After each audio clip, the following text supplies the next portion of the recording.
نحمده ونصلي ونسلم على رسوله الكريم أما بعد فأعوذ بالله من الشيطان الرجيم بسم الله الرحمن الرحيم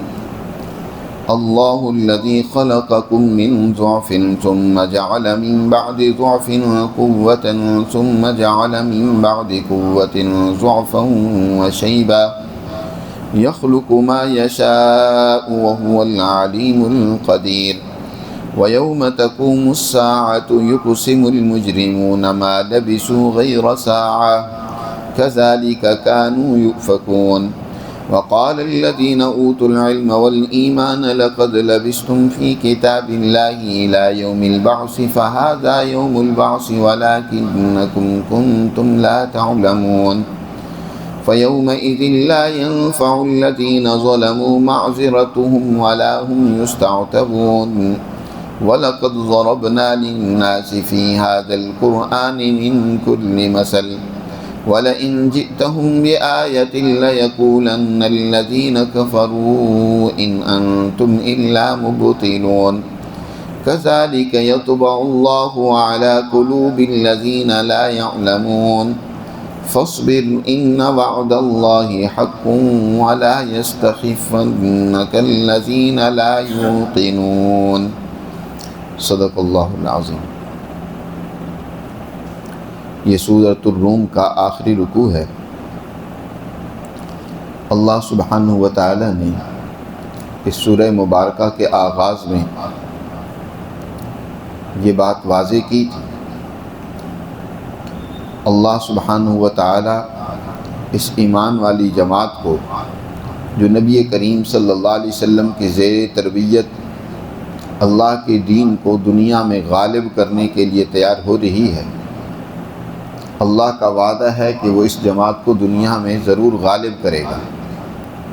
وعد اللہ لا یخلف اللہ وعدہ ولکن اکثر الناس لا یعلمون۔ اللہ کا یہ وعدہ اور اللہ اپنے وعدے کے خلاف نہیں کرتا، لیکن اکثر لوگ اس بات کو نہیں جانتے۔ اس حقیقت کو اللہ نے مختلف دلائل سے واضح کی ہے، اور یہاں پر بھی اس سے پہلے آفاقی اور اس کائنات میں موجود دلائل سے اس حقیقت کو واضح کی ہے کہ جو سچی جماعتیں ہوتی ہیں، جو سچے نظریات ہوتے ہیں، افکار ہوتے ہیں، آخر کار غلبہ انہی کا ہوتا ہے، پھیلاؤ انہی کا ہوتا ہے۔ یہاں پر انفسی دلائل کے ذریعے سے بھی اس حقیقت کو آشکارا کیا جا رہا ہے کہ انسان اپنی ذات میں بھی غور کرے کہ کس طریقے سے تم دیکھتے ہو کہ انسان جب ابتدا میں تخلیق ہوتا ہے مادر رحم میں، یا مادر رحم سے بعد جب دنیا میں وہ آتا ہے تو اس کا وجود انتہائی کمزور ہوتا ہے، اس کی تمام طاقتیں اور توانائیاں انتہائی ضعیف ہوتی ہیں۔ آہستہ آہستہ اللہ اس میں قوت اور طاقت پیدا کرتا ہے، یہاں تک کہ شباب آ جاتا ہے، پوری جوانی آ جاتی ہے، اور پھر اس شباب کے بعد کچھ عرصہ جو قائم رہتا ہے، پھر آہستہ آہستہ اضمحلال شروع ہو جاتا ہے، پھر ضعف اور کمزوری آنا شروع ہو جاتی ہے۔ اسی طرح جیسے انسانوں کے اندر اللہ نے یوں ہی ایک سلسلہ جاری کیا ہوا ہے، ہر انسان اس کو مشاہدہ کرتا ہے، دیکھتا ہے، اسی طرح قوموں اور ملکوں کا بھی یہی حال ہے کہ بہت ساری قومیں ابتدا میں کمزور ہوتی ہیں، جیسے یہ سچی مسلمان جماعت اس وقت کمزوری کی حالت میں ہے، اور مکہ کے قریشی اور سردار یہ اس جماعت کا مذاق اڑاتے ہیں، اس کو تکلیفیں اور اذیتیں پہنچانے کی کوشش کرتے ہیں، لیکن یہ جماعت آہستہ آہستہ طاقتور ہوگی، مضبوط ہوگی، دنیا میں اس کا غلبہ اور پھیلاؤ ہوگا۔ اور اسی طرح جب یہ جماعت اپنے ان نظریات و افکار سے ہٹنا شروع ہو جائے گی تو پھر اس میں بھی ضعف آ جائے گا، کمزوری آ جائے گی۔ دنیا کی تمام طاقتوں کے اندر ایک دور ان کے بچپنے کا ہوتا ہے، ایک دور شباب کا ہوتا ہے، پھر ایک دور بڑھاپے کا ہوتا ہے۔ جیسے انسانوں میں ہوتا ہے ایسی ہی سلطنتوں اور قوتوں میں بھی یہی صورتحال ہوتی ہے۔ ہمیشہ کسی طاقت کے لیے، کسی بھی چیز کے لیے بقا نہیں ہے، بقا صرف اللہ کی ذات کے لیے۔ البتہ ضعف، قوت، ان سب کے اسباب ہوتے ہیں، ان اسباب کو سامنے رکھنا چاہیے۔ جو کمزوری کے اسباب ہیں ان کو دور کریں، اور جو قوت اور طاقت کے اسباب ہیں ان کو انسان اپنائے۔ اللہ سبحانہ و تعالی ارشاد فرماتے ہیں، اللہ وہ ذات ہے خلقکم من ضعف، جس نے تم کو ضعف اور کمزوری سے پیدا کیا، ثم جعل من بعد ضعف قوہ، پھر اس نے تمہارے ضعف کے بعد تمہارے اندر طاقت و قوت کو پیدا کیا، ثم جعل من بعد قوت ضعفا وشیبا، پھر وہ اس قوت کے بعد دوبارہ ضعف اور بڑھاپا پیدا کر دیتا ہے۔ یخلق ما یشاء، یہ اللہ کی تخلیق ہے، اور اللہ جیسے چاہے خلق کرتا ہے، اور وہی علم رکھنے والا اور قدرت والا ہے۔ وَهُوَ الْعَلِيمُ الْقَدِيرُ وَيَوْمَ تَقُومُ السَّاعَةُ۔ اب یہ دنیا کی جو زندگی ہے، مختصر سی زندگی ہے، کوئی اتنی نہیں ہے، چاہے کسی انسان کی 100 سالہ زندگی ہو جائے، ایک انسان کی قوموں کی زندگی اس سے بڑی بھی ہو سکتی ہے، کسی کی 100 سال، کسی کی 200 سال، کسی کے 500 سال اور 1000 سال بھی ہو سکتی ہے۔ قوموں کی زندگیاں بھی جتنی چاہے لمبی ہو جائیں یا مختصر ہو جائیں، یا افراد کی زندگیاں، بہر صورت ایک دن یہ ختم ہونی ہے۔ انسان کو دنیا میں ہمیشہ اپنی آخرت کو سامنے رکھ کر زندگی گزارنی ہے، اپنی ذمہ داریوں کو احسن طریقے سے ادا کرنا ہے۔ 3 بڑے نظریات و عقائد قرآن نے بڑے شد و مد کے ساتھ ہر جگہ پر بیان کیے ہیں۔ اللہ نے اپنی توحید اور وحدانیت کو واضح کیا ہے،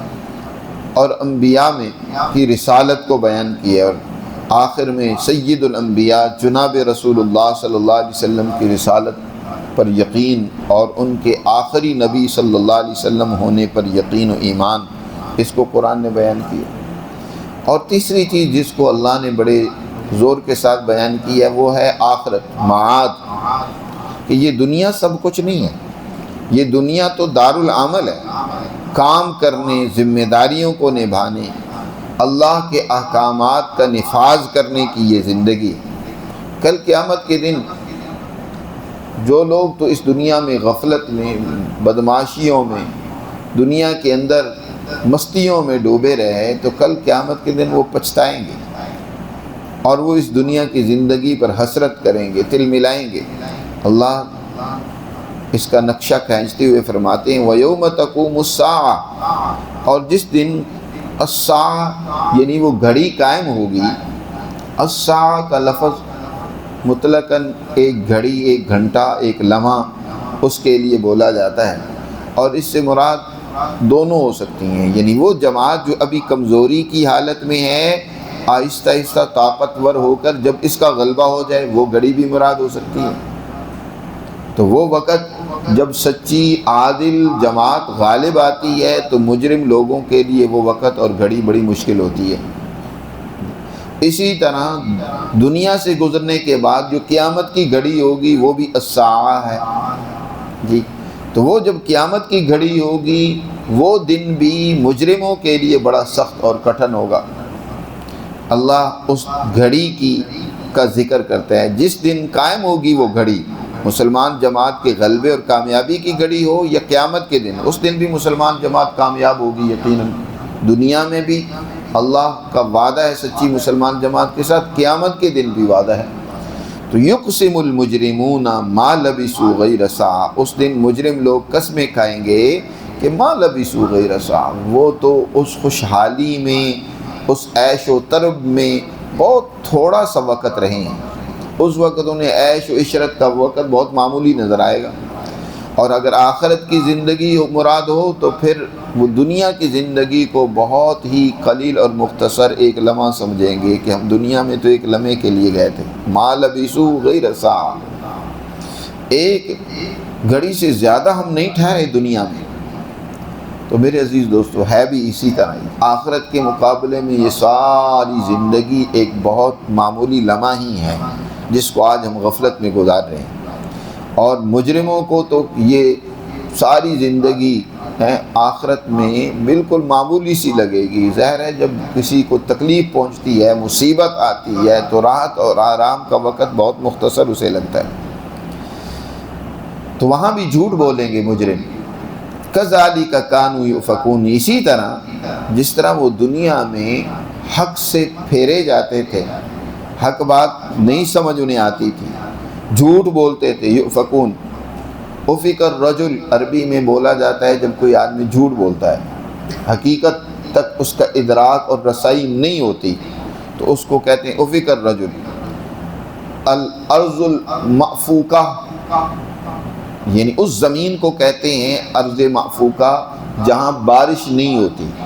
ظاہر ہے اس زمین کی ویلیو ختم ہو جاتی ہے، بنجر اور خشک ہو جاتی ہے۔ اسی طرح وہ انسان کہ جو سچائی سے اللہ کی وحی کی بارش سے محروم رہا، وہ انسان کل قیامت کے دن پچھتائے گا۔ دنیا میں جیسے اس نے اس وحی الہی کا انکار کر دیا، اس کو اپنے سے دور رکھا، اسی طرح کل قیامت کے دن بھی حقیقت کو وہ نہیں پہچان سکے گا۔ وہ کہے گا میں تو دنیا میں معمولی سا وقت رہا ہوں، لہٰذا مجھ سے آج کیوں حساب و کتاب ہو رہا ہے، مجھے تو موقع ہی نہیں ملا کام کرنے کا، جی، جبکہ اسے زندگی کا ایک حصہ دیا گیا، ایک وقت دیا گیا۔ اسی لیے وقال الذین اوتوا العلم والایمان، کہیں گے وہ لوگ جن کو علم و ایمان دیا گیا، جو اہل علم تھے، جن کو اللہ نے ایمان و یقین کی دولت دی، وہ کہیں گے لقد لبثتم فی کتاب اللہ الی یوم البعث، تم یقیناً اللہ کی کتاب میں یوم البعث تک رہے ہو، قیامت تک کے لیے تم ہیں دنیا میں یا اسی طرح برزخ میں، تم تو قیامت تک کے لیے ٹھہرے رہے، جی، تمہیں ایک لمبا وقت دنیا میں اللہ نے دیا، یا قبر میں بھی تم ایک لمبا وقت رہے ہو۔ فہذا یوم البعث، اب یہ دن ہے یوم البعث، اللہ کے حضور پیش ہونے کا، اب قبروں سے اٹھ کھڑا ہونے کا یہ دن ہے۔ وَلَكِنَّكُمْ كُنْتُمْ لَا تَعْلَمُونَ، لیکن تمہارا حال یہ ہے کہ تم اس کو نہیں جانتے اور سمجھتے ہو۔ فَيَوْمَئِذٍ لَا يَنْفَعُ الَّذِينَ ظَلَمُوا مَعْذِرَتُهُمْ، وہ روز جب آئے گا حساب و کتاب کا، جزا و سزا کا، تو اس روز ظالموں کو ان کا معذرت کرنا کوئی فائدہ نہیں دے گا۔ اس وقت کی معافیاں مانگنا، معذرتیں کرنا، پچھتانا، وہ کسی کام نہیں آئے گا۔ آج ہی وقت ہے پچھتانے کا، معافی مانگنے کا، معذرت کرنے کا۔ وَلَا هُمْ يُسْتَعْتَبُونَ، اور نہ ہی ان سے اس چیز کی خواہش کی جائے گی کہ وہ اللہ کو راضی کرنے کے لیے اب توبہ کرے۔ توبہ کرنے کے لیے جب ان کو کہا گیا اس وقت تو توبہ کی نہیں ہے، تو آج ان سے اللہ میاں یہ نہیں چاہے گا کہ یہ کیا کریں، توبہ کریں۔ وَلَا هُمْ يُسْتَعْتَبُونَ، دیکھو وَلَقَدْ ضَرَبْنَا لِلنَّاسِ فِي هَذَا الْقُرْآنِ مِنْ كُلِّ مَثَلٍ، لوگوں کو سمجھانے کے لیے اس قرآن میں ہر طرح کی مثالیں اللہ نے بیان فرمائی ہیں۔ فرمایا ہم نے ہر طرح سے، مختلف انداز سے، مختلف طریقوں سے قوموں کی مثالیں تمہارے سامنے رکھیں، کائنات کی دیگر چیزوں سے تمہیں سمجھایا، خود تمہاری اپنے وجود اور ذات میں غور و فکر کرنے کی تمہیں دعوت دی، لیکن عجیب یہ انسان ہے کہ جب بھی وَلَنْ جِئْتُمْ بِآيَةِ اللَّهِ، جب بھی اس کے پاس کوئی دلیل لائی جاتی ہے، جب بھی اس کے پاس کوئی حقیقت بیان کی جاتی ہے، اللہ کے احکامات آتے ہیں، تو جو کافر لوگ ہوتے ہیں نا، جو نہیں ماننے والے ہوتے، جن کے دل میں زنگ اور جن کے دلوں پر مہر لگ چکی ہوتی ہے، زنگ بھر چکا ہوتا ہے، تو وہ کیا کہتے ہیں، ان انتم الا مبطلون، وہ حق والوں کو، سچی جماعت کو کہتے ہیں کہ تم ہی باطل ہو، تم ہی غلط راستے پر ہو، جی، اپنے آپ کو وہ ٹھیک سمجھ رہے ہوتے، سچی ایمان والی جماعت کو وہ ہیں غلط سمجھ رہے ہوتے، کہتے ہیں ان انتم الا مبطلون، نہیں ہو تم مگر غلط راستے پر۔ کذالک یطبع اللہ علی قلوب الذین لا یعلمون، اسی طرح اللہ نے ان لوگوں کے دلوں پر مہر لگا دی ہے جو جانتے نہیں ہیں۔ جب دلوں پر مہر لگ جاتی ہے، جسے مہر جباریت بھی کہا جاتا ہے، مہر طبع بھی کہا جاتا ہے، کہ پھر انسان حقیقت کو نہیں سمجھ سکتا، پھر سچائی سے وہ دور چلا جاتا ہے، جھوٹ کو ہی سب کچھ سمجھ رہا ہوتا ہے، وہ درندہ صفت بن جاتا ہے، اور وہ جو ظلم کر رہا ہوتا ہے، بدماشی کر رہا ہوتا ہے، اسی پر خوش اور نازا ہوتا ہے۔ آخر میں صورت مکمل ہو رہی ہے، مسلمان جماعت کو کامیابی کے لیے ایک بہت بنیادی ہدایت اور تعلیم دی جا رہی ہے۔ فرمایا کہ تمہارے خلاف بہت جکھڑ چلیں گے، تمہیں اذیتیں پہنچانے کی بڑی کوشش کی جائے گی، بہت پریشانیاں آئیں گی، طرح طرح کی شکوک و شبہات پیدا کیے جائیں گے، لوگ تمہیں راہ حق سے ہٹانے کے لیے بڑی جتن کریں گے، کیا کچھ نہیں کریں گے، لیکن اے مسلمان جماعت، تم نے استقامت کے دامن کو نہیں چھوڑنا، اپنے راستے پر گامزن رہنا ہے، جمے رہنا ہے۔ آج دنیا میں مسلمان جماعت کو، انسانوں کو گمراہ کرنے کے لیے پروپیگنڈے عروج پر ہیں، ہر طرح کی شکوک و شبہات کی یلغار ہے، سوشل میڈیا کا دور ہے، بڑے بڑے آپ کو علامے، بڑے بڑے مفکر، بڑے بڑے فلاسفر وہ آپ کو بیٹھے ہوئے ملیں گے، بڑے عجیب انداز اور طریقے سے ذہنوں میں شکوک و شبہات کے زہر ڈال رہے ہیں، پھیلا رہے ہیں۔ جی، نوجوان نسل کو دین سے دور کرنے کے لیے کیا کچھ نہیں کیا جا رہا۔ آج آپ کی تعلیمی ادارے تعلیم کے نام پر اپنے اسلاف سے بیزاری سکھلا رہے ہیں، دین سے دوری پیدا کر رہے ہیں۔ جی، ایسی دشمن کی طرف سے یلغار ہے کہ آج بچوں کو دین پر قائم رکھنا مشکل ہو گیا، عجیب و غریب سوالات بچے کرتے ہیں، اور یہ ہمارے علماء کی بھی کمزوری ہے کہ وہ ان کو مطمئن نہیں کر پاتے۔ جی، تو بہر صورت اللہ سبحانہ و تعالیٰ نے مسلمان جماعت کو ایسے موقع پر بڑی عام ہدایت دی اور فرمایا فاصبر، صبر و استقامت سے کام لیتے رہو، ان وعد اللہ حق، اللہ کا وعدہ برحق اور سچا ہے۔ اللہ کا وعدہ وہی ہے کہ سچی مسلمان جماعت وہی غالب آئے گی، دنیا میں بھی وہی کامیاب ہوگی، آخرت میں بھی اسی کے لیے کامیابی ہے، اللہ کا وعدہ برحق ہے۔ وَلَا يَسْتَخِفَّنَّكَ الَّذِينَ لَا يُوقِنُونَ، جو اللہ کے ان وعدوں پر یقین نہیں رکھتے تو وہ تمہیں کہیں خفیف باتوں پر مجبور نہ کر دیں۔ وَلَا يَسْتَخِفَّنَّكَ الَّذِينَ، استخفا کا مطلب یہ ہوتا ہے کہ کسی گمراہی، کسی غلط بات کی طرف انسان کو لے جانا، مختلف ہیلوں سے، حربوں سے، طریقوں سے، غلط بیانی سے انسان کے ذہن میں شکوک و شبہات ڈال کر اس کو گمراہی کی طرف لے جانا، سچائی اور حقیقت سے ہٹا دینا۔ تو ایسا نہ ہو، یہ حضور صلی اللہ علیہ وسلم کو خطاب ہے، لیکن بواسطہ حضور کی امت کو یہ تعلیم دی جا رہی ہے کہ صبر و استقامت یہ بہت ضروری ہے۔ کتنی مرتبہ ایسا ہوتا ہے کہ منزل قریب ہوتی ہے، لیکن شیطانی طاقت اور قوتیں وہ اپنے اس پروپیگنڈے کے ذریعے سے اس سچی جماعت کو ہٹا دیتی ہے، پیچھے دھکیل دیتی ہے، غلط راستے پہ ڈال دیتی ہے۔ تو اس لیے صبر و استقامت، جمے رہنا اپنے اس نظریے اور فکر پر، اپنی اس جدوجہد پر جمے رہنا، یہی کامیابی کا واحد سبب ہے۔ اور اللہ کا وعدہ ہے کہ جب صبر و استقامت سے تم کام کرتے رہو گے تو اللہ کا وعدہ سچا ہے، وہ پورا ہو کر رہے گا۔ وَلَا يَسْتَخِفَّنَّكَ الَّذِينَ لَا يُوقِنُونَ، اور نہ خفیف باتوں پر مجبور کریں تمہیں وہ لوگ جو یقین نہیں رکھتے، اللہ کی باتوں پر اور تعلیمات پر یقین نہیں رکھتے، وہ تمہیں کہیں راہ حق سے ہٹا نہ دیں۔ یہ سورہ روم اس طریقے سے بین الاقوامی مسلمان جماعت کے غلبے کے اعلان کے ساتھ اس کا آغاز ہوا، اور آخر میں اختتام پر در حقیقت اس کامیابی اور غلبے کی بنیادی جو اصول ہے یا ضابطہ ہے اس کو واضح کر دیا، بیان کر دیا۔ وہ ہے صبر و استقامت، اپنی اس نظریے پر جمے رہنا اور دشمنوں اور مخالفوں کے پراپوگنڈوں سے متاثر نہ ہونا ہے۔ اللہ ہمیں سمجھ نصیب فرمائے اور دین اسلام پر ہمیشہ کاربند رہنے کی توفیق عطا فرمائے۔